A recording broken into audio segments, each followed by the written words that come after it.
Sup guys, this video will be about all the notable things that have happened so far this year. I most likely will miss a couple as I didn't think of it or someone else has covered it. Anyways, let's start with the obvious one. Number 1. On February 3rd, Norfolk Southern Train 32N derailed in East Palestine, releasing hazardous materials into the town, waterways, and more. This was one of the biggest notable derailments in the US, and it sure gave Ohio the reputation.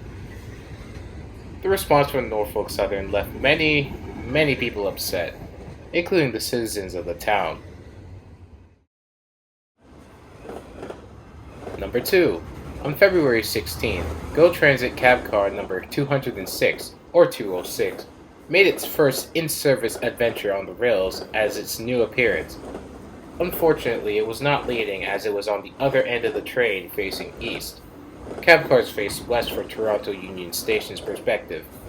The cab car was most likely out for testing. I originally caught it on train 570 back in late November of 2022.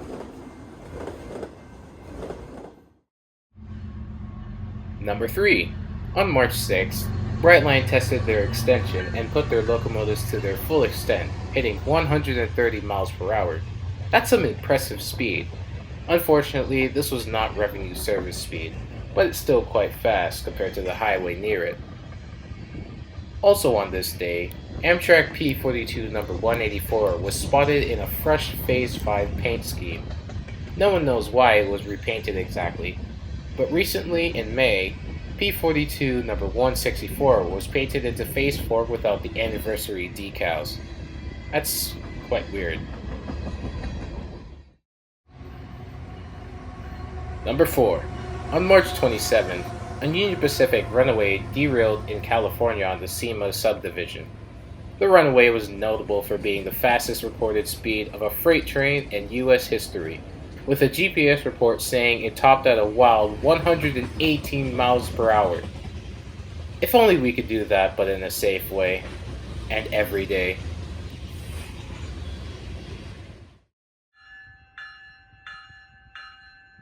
Number 5.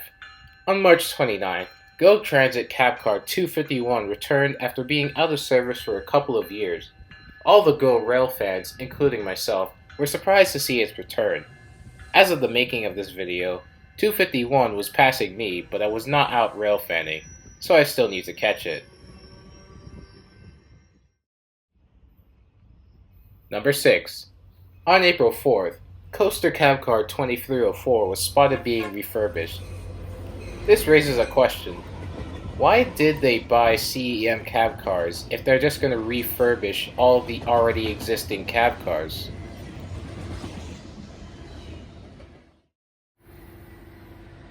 Number 7.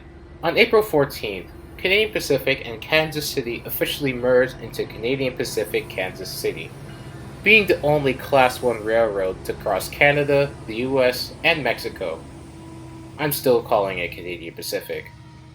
A day later on the 15th, Canadian Pacific's 7011 was involved in the derailment in Maine that left it absolutely destroyed along with two other units, CP 7005 and CP 9813.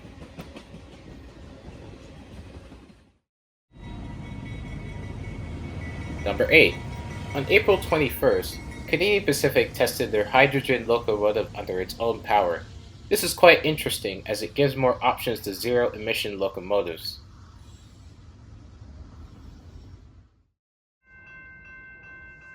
Number 9. On April 27th, California adopted a new emissions rule for locomotives. The rule will ban locomotive engines older than 23 years old by 2030 and increase the use of zero-emissions technology to transport freight from ports and throughout rail yards. It will also ban locomotives in the state from idling longer than 30 minutes if they are equipped with an automatic shutoff. I'm not exactly on par with this ruling, but California has been doing these emissions rules for a while now, so I'm not surprised. Let's just see what the railroads will do. Number 10. On May 4th, Coaster received 4 additional Siemens chargers. which will bring the total fleet to 9 Chargers. Unfortunately, this means the end of the coaster F59 PHIs, which will be retired. If not by the Chargers, then the emissions rules created by the state.